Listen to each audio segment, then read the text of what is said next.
ఈ యొక్క ఫార్ములాను అందరికంటే ముందు ఎవరు సమర్థించాలంటే దక్షిణ భారతదేశానికి సంబంధించినటువంటి రాజకీయ పార్టీ. దక్షిణ భారతదేశం అన్యాయం అయిపోతుంది, మేము యుద్ధం చేస్తాము, విడిపోతామని చెప్పడం కాదు. ఈరోజు నరేంద్ర మోడీ గారికి ఫోటో ఈరోజు ఈ రాజకీయ పార్టీల ఆఫీసుల్లో పెట్టాలి. ఎందుకంటే ఎక్కడ కూడా అన్యాయం జరగకుండా దక్షిణ భారతదేశానికి ఈరోజు న్యాయం చేసేటువంటి అద్భుతమైనటువంటి పరిపాలన. నేను ఒకటే అడుగుతా ఉన్నాను, మీరు ఏపీ విభజన బిల్లో తెలంగాణకు సంబంధించినటువంటి 119 స్థానాలను 153 స్థానాలకు పెంచాలని ప్రతిపాదించారు కదా, ఏ ప్రాతిపాదికన పెంచారో చెప్పండి. మరి మీరు అప్పుడు చట్టం పాస్ చేశారు కదా, ఏ ప్రాతిపాదికన పెంచారు?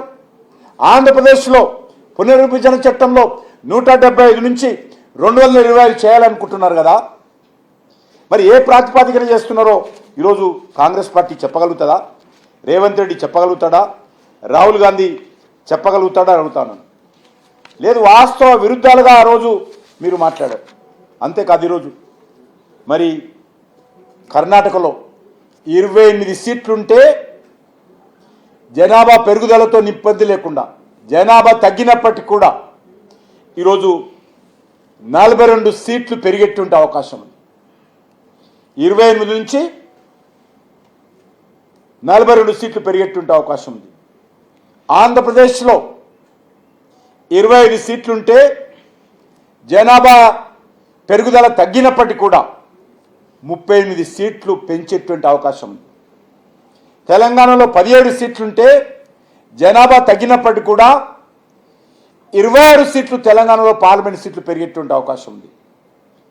తమిళనాడులో ప్రస్తుతం 39 సీట్లుంటే చాలా అడ్డంగా అరుస్తుంటారు డిఎంకే పార్టీ నాయకులు. స్టాలిన్ గుండె కొట్టుకుంటాడు. ఆయన ఎందుకు కొట్టుకుంటాడో, పీఠాలు కదిలిపోతున్న ఎలక్షన్తో భయంతో తన కుటుంబ ప్రాబల్యమే ఉండాలి, కరుణానిధి కుటుంబమే పెత్తనం, తెలంగాణ డిఎంకే సంబంధించినటువంటి పెత్తనము తమిళనాడు మీద ఉండాలనేటువంటి దుర్మార్గపు ఆలోచనతో దోచుకున్నది సరిపోదని, ఇంకా ఎవరు బడుగు బలైన వర్గాలు తమిళనాడులో రాకూడదని ఈరోజు 39 నుంచి 59 పెరుగుతున్నప్పుడు కూడా అబద్ధాలు సృష్టిస్తున్నాడు, తప్పుడు ప్రచారం సృష్టిస్తున్నాడు. కేరళలో 20 సీట్లున్నాయి, ఇప్పుడు 30 సీట్లు పెరుగుతాయి. ఇది వాస్తవాలను కళ్ళ ముందు కనిపించేటువంటి వాస్తవాలను ఈ రకంగా ఉంటే ఈరోజు మీరు తప్పుడు ప్రచారం చేయడం, మరి ఇదే నిష్పత్తిలో ఉత్తరప్రదేశ్ ఉంటుంది, ఇదే నిష్పత్తిలో బీహార్లో ఉంటుంది, ఇదే నిష్పత్తిలో ఉత్తర భారతదేశం ఉంటుంది, ఇదే నిష్పత్తిలో మధ్య భారతదేశం ఉంటుంది. అసెంబ్లీ సీట్లు కూడా ఇదే విధంగా ఉంటాయి. అసెంబ్లీ సీట్లు కూడా తెలంగాణలో 50% పెరుగుతాయి.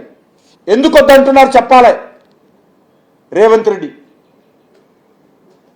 ఎందుకు వద్దంటున్నారో 50% అసెంబ్లీ సీట్లు పెరిగితే మీకు వచ్చేటువంటి నష్టమైంది చెప్పాలా. తెలంగాణ రాష్ట్రంలో 50% సీట్లు పెరిగితే అనేక కొత్త యువత పోటీ చేయడానికి అవకాశం ఉంటుంది. అనేక మంది మహిళలు ఈరోజు ధైర్యంగా రాజకీయ రావడానికి అవకాశం ఉంటుంది. ఎందుకు అడ్డుకుంటున్నారు? అందుకే తెలంగాణ ప్రజలను కోరుతా ఉన్నాను, ఈరోజు దీనిపైన మరి వీళ్ళు చేస్తున్నటువంటి కుట్రలు కుతంత్రాలకు వ్యతిరేకంగా నిలదీయాల్సినటువంటి అవసరం ఉంది. ఈ రాజకీయ పార్టీలను ప్రశ్నించాల్సిన అవసరం ఉంది. ఓ తెలంగాణ, ఈ ప్రశ్నించి రాజకీయ పార్టీలను, ఈ సీట్ల పెంపుదలను వ్యతిరేకంగా, మహిళల రిజర్వేషన్స్ వ్యతిరేకంగా మాట్లాడుతున్నటువంటి రాజకీయ పార్టీ నాయకులను అడుగున అడ్డుకోవాల్సిందిగా నేను కోరుతా ఉన్నాను. ధన్యవాదాలు. అంటే ఏదైనా ఒక బిల్లు పాస్ అయితే చిన్న విషయం అర్థం చేసుకోండి. కాంగ్రెస్ పార్టీ నాయకులకు వాళ్ళు తప్పుడు ప్రచారం చేస్తారు, ఎందుకంటే వాళ్ళకు తప్పుడు ప్రచారం చేయడమే ఏకైక విధానం. నరేంద్ర మోడీ గారు ఏది చేసినా, ఆయన నరేంద్ర మోడీ గారు అడుగు తీసి అడిగేస్తే వాళ్ళకు చెడు కనిపిస్తుంది, నరేంద్ర మోడీ గారు బట్టలు వేసుకుంటే చెడు కనిపిస్తుంది, నరేంద్ర మోడీ గారు మరి బీసీ నుంచి వచ్చినందుకు కూడా వాళ్ళకి చెడు అనిపిస్తుంది. ఏదైనా పార్లమెంటులో ఒక బిల్లు పాస్ అయితే ఆ బిల్లు అమెండ్మెంట్ చేయాలంటే గెజిట్ నోటిఫై చేయాలి.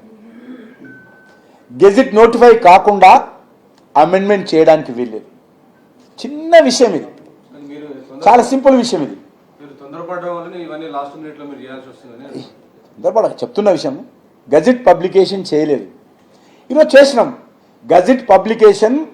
ఈ యొక్క మహిళల రిజర్వేషన్ బిల్ ఏదైతే పాస్ అయిందో పార్లమెంటులో ఉభయ సభల్లో, దాన్ని ఈరోజు గెజిట్ పబ్లికేషన్ చేసిన తర్వాత మళ్ళీ పార్లమెంటులో ఆ బిల్లు అమెండ్మెంట్ చేయడానికి అధికారం ఉంటుంది.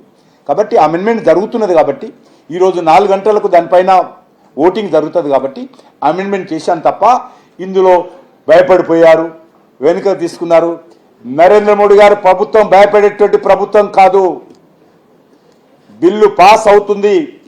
బిల్లు పాస్ అయినా పాస్ కాకపోయినా ఈరోజు దేశంలో ఉన్నటువంటి ఆడబిడ్డలు, దేశంలో ఉన్నటువంటి యువత, దేశంలో ఉన్నటువంటి బడుగు బలైన వర్గాల ప్రజలు, దేశంలో రాజకీయాలలో పైకి రావాలని కోరుకుంటున్నటువంటి ఆయా రాజకీయ పార్టీలో ఉన్నటువంటి 2వ తరం యువత ఖచ్చితంగా ఈ పార్టీలకు బుద్ధి చెప్తారు. ఆ విషయంలో తేల్చుకుంటాం. అది పార్లమెంట్ లో మాట్లాడాను. అందుకని రాత్రి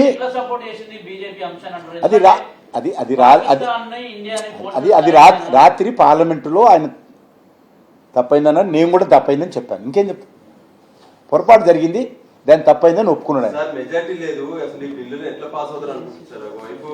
వీళ్ళందరూ కూడా గతంలో ఈ బిల్లుకు సమర్థంగా ఓటేసిన వాళ్ళు.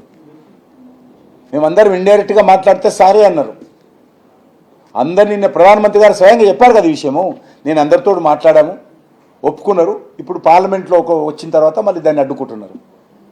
ఎందుకు ఈరోజు కొత్త వాళ్ళకు అవకాశం ఇవ్వద్దు? ఈ కుటుంబాల చేతిలో ఉండాలి రాజకీయాలన్నీ కూడా. స్టాలిన్ అంటున్నారు, దాన్ని మీరు లిఖితపూర్వకంగా ఎందుకు పెట్టట్లేదు? మాటలు వస్తే చెప్తారు కానీ మీరు చట్టాలు ఎందుకు పెట్టట్లేదు? అట్లా చెప్పానండి, లిఖితపూర్వకంగా పెడితే సపోర్ట్ చేస్తామని అన్ని పార్టీలు చెప్పానండి. పార్లమెంట్లో ఏ చట్టమైనా అట్లే ఉంటుంది.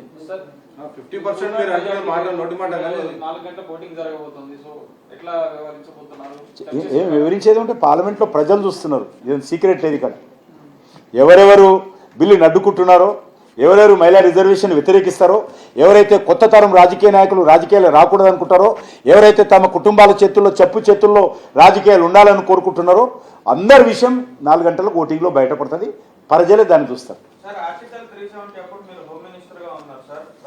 రాజ్యసభలో అప్పుడు మీకు మెజారిటీ లేదు, కానీ అప్పుడు ఏం మాయ జరిగిందా కానీ పాస్ చేపిస్తున్నారు. ఇవాళ కూడా ఇట్లాంటి వైష్ణవ చేయాల్సిన అవసరం లేదు. ఇప్పుడు ఆ రోజు కూడా మాయం చేయలేము. మేము అన్ని పార్టీలతో మాట్లాడాము. దేశ భవిష్యత్తు దృష్ట్యా, దేశ రక్షణ విషయం దృష్ట్యా అలాను ఏకం చేశాము. ఈరోజు కూడా ఆ ప్రయత్నం చేశాం. మేము ఇంకా చేస్తున్నాం, జరగాలని కోరుకుంటున్నాం. అబ్సల్యూట్లీ. ఈరోజు మహిళా రిజర్వేషన్ విషయంలో కొత్త తరం రాజకీయ నాయకులకు, బడుగు బలైన వర్గాలకు అవకాశం ఇచ్చే విధంగా ఈరోజు నరేంద్ర మోడీ గారు అసెంబ్లీ సీట్లు, పార్లమెంట్ సీట్లు పెంచేటువంటి ప్రయత్నంలో ఎవరైతే అడ్డుకుంటారో వాళ్ళు ఖచ్చితంగా ఈ దేశంలో చరిత్రహీనులుగా మిగిలిపోతారు.